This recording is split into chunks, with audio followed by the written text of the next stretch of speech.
Hey guys, I am Meredith and welcome back to my channel. If y'all watched my videos last month, you know that I did a series of learning some new skills, but I am finally back to sewing some things, getting into some projects. So I am going to be making a Valentine's Day themed backpack today.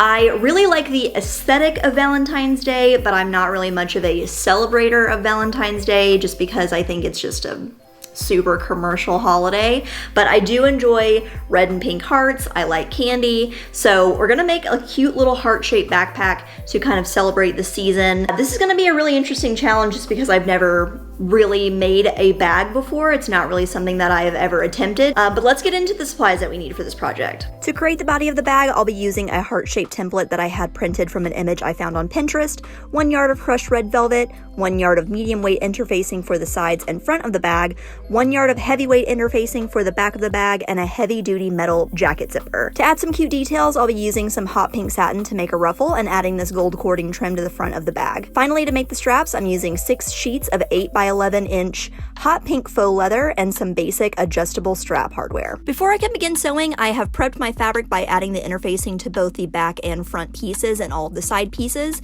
Remember to add that super heavyweight interfacing to the back piece, as this is going to provide a lot of the support for the whole bag. So to start this project off, I needed to cut out all of my pieces and get them prepped. So I didn't necessarily have a pattern for this, but I did want to get a template of the heart shape that I wanted to use just because I don't trust myself to just draw a heart. I'm not good at drawing whatsoever. So I went on Pinterest and just searched for heart template and found just a regular white heart shape that I enjoyed and just had it printed at Office Depot. So this is what I used as my template for the front and the back pieces of the backpack. Interfacing can really be your best friend if you are trying to use a particular fabric that's not necessarily like super ideal for what you're making. Like the fabric that I got for this, it's a knit fabric and it also has two-way stretch, so it's very, very stretchy. So I needed to put in interfacing to make it nice and stiff and give it some support for when I make the bag so it doesn't just like collapse on itself.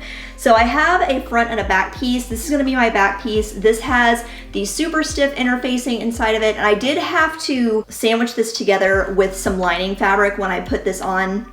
It's a fusible interfacing, which normally fusible interfacing only has the fusing material on one side, but that super thick interfacing had it on both sides for some reason. So I went ahead and did this lining on one side, and then this is gonna be the red velvet that I'm using for the outside. So this has some nice stiffness to it now. That back piece is the only one that has that very, very stiff interfacing, and then all the remaining pieces have that medium weight interfacing. So those are the front and back pieces, and then I have my zipper.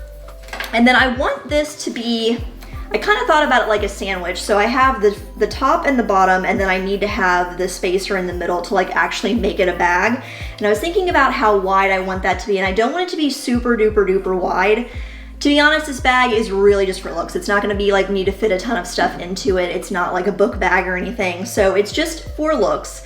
So I'm gonna make the little middle part that separates the front and the back about 3 inches wide, and I'm gonna do a 1/2 inch seam, so that means I would need to make that band in the middle 4 inches wide. It needs to be 4 inches all the way around the whole thing, but I need to accommodate this zipper. So the way that I'm going to do that is I'm going to take 2 strips of this fabric, and again, this has all been fused with the medium weight interfacing to give it some nice structure. So I'm gonna take these strips, I will sew these along the sides of the zipper, and then once I have the zipper attached to the 2 pieces of fabric, I can then take this wider piece, and this will be the bottom. So you'll have the zipper going along the top of the bag, and then this bottom piece will come underneath, and that will create the bottom part, and then that will give you the full 3D heart sandwich, basically. So my very, very first step is I'm gonna go ahead and attach those 2 thinner strips of material that are gonna go along the sides of the zipper. I'm gonna do those first, and then I will attach the larger 4 inch wide piece. I'm gonna get y'all zoomed in real quick while I sew those. To attach the zipper, start by laying it face down on the fabric and pinning it in place along the edge of your piece. Using a zipper foot, go ahead and sew it on, staying as close to the teeth as you can. Be very careful not to accidentally sew over these metal teeth because they absolutely will break your needle. Once both sides of the zipper are secured, press out the top flaps of the bag and top stitch along the edges of the zipper.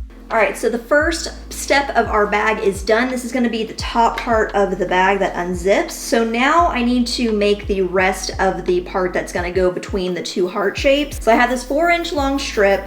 I know that this is too long. Like, I purposefully made this piece and this 4-inch piece too long because I would much rather have too much than have to do my math super meticulously, but then I make a mistake and then I don't have enough. So I much prefer to have too much and then I can always take away later. And I was thinking that I was going to measure this out and then try and cut this super long 4-inch piece to be the correct size, but I think what I'm gonna do instead is I'm gonna cut this 4-inch piece in half, and then I'm just going to start pinning it around, and then it's gonna come together and have a seam on the bottom. I think that'll just keep the bottom tip of the heart sharper. I just wanna make sure that this doesn't turn into a blob, because this could very easily start looking very blobbish instead of like keeping that heart shape. So let me go ahead and cut this, and then we need to work on that ruffle, because that will be the first layer that I sew. All right, so I have my pink satin that I wanna use for my ruffle, and I think, based on the proportions of this, I think I wanna do, 1.5 inch long ruffle. So I'm gonna cut that at 2 inches just because again, we're gonna have the 1/2 inch seam. And the way that I wanna do this is I want this to be folded. So what you could do if your fabric isn't already pre-folded on the edge is you could just cut a strip of, like, let's say if we were gonna do this and we wanted to cut it just a single strip, it'd be a 4-inch long strip, then you would fold it in half and then iron it. Because I'm trying to use this fabric up and I just don't really care for this fabric too much, I'm just gonna cut the piece I need for the ruffle right off the edge that's already folded, just because it is manufacturer folded, so it's very crisp and clean. So I'm gonna cut my ruffle from that edge. So I'm gonna go ahead and cut out my 2-inch wide strip here, and then my next step after that will be just to baste it. Basting is sewing a single straight stitch with your machine on the longest stitch length. That allows you to be able to gather it up. So this should be a very sufficient length. You wanna do at least double, depending on how full you want your ruffle to be. So I'm gonna go ahead and cut that and do 2 lines of basting, and then I will just hand gather it to make it the correct size for the heart, and then we're ready to start actually putting the bag together. To baste the ruffle piece, I set my machine to the longest stitch length and the highest tension. This technique will start to gather the fabric up for you. Once the ruffle is basted, go ahead and hand gather it until you're happy with the length and the ruffliness. Take your finished ruffle and loosely pin it to the back panel of your backpack. Next up, pin on the side panel, making sure to mark the center of your zipper and line up that marking with the center of your heart when pinning. Now that all the layers are pinned together, it's time to sew. This step was actually a lot easier than I thought it was going to be. I anticipated the heavy-duty interfacing being very difficult to work with, but overall, not too bad. RIP to these pins that gave their lives so valiantly so that I could put together my backpack. Gone but not forgotten. Okay, so I have my inner piece attached to my back panel. My little ruffle is in.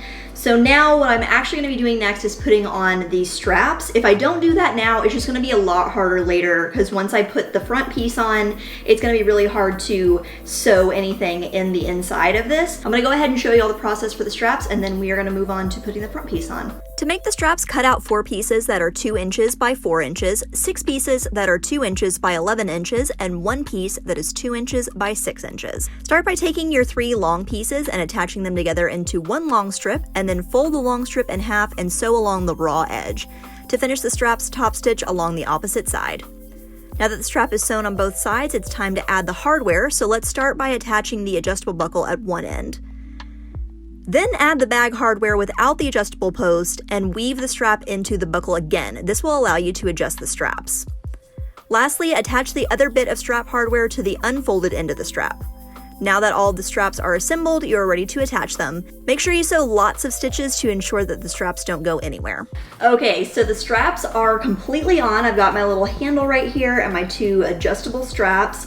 It's looking a little rough on the front, but we're gonna put it all together now. So my next step is gonna be pinning on the front piece to all of this and then sewing it, and then to finish everything off, I am just gonna finally close up this bottom seam. So that'll be the last 2 things I need to do. So I have my top piece and I've just lightly pinned on, just like I did with this where I pinned on the ruffle first and then put the second layer on. I did this same thing on this front piece as well. So that rope trim that I wanted to use is lightly pinned onto the front, and then this will all get pinned on to the whole bag and then sewn. So we are so close to the end, guys. Our last step is to add on the front panel. So to do that, we are going to carefully pin the front panel onto the whole bag, making sure that all the layers get picked up, including the trim on that cording. Once the front has been sewn on, you can close up the bottom as well, and the whole bag is finished.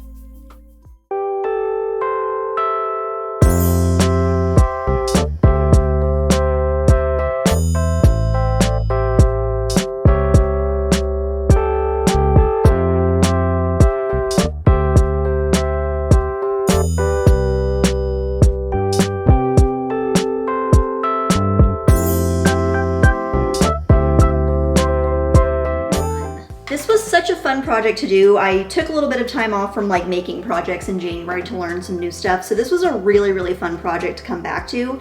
And it was a lot easier than I thought it was going to be. I wasn't really sure how it was going to go because I was not using a pattern for this. It was all just straight from my head.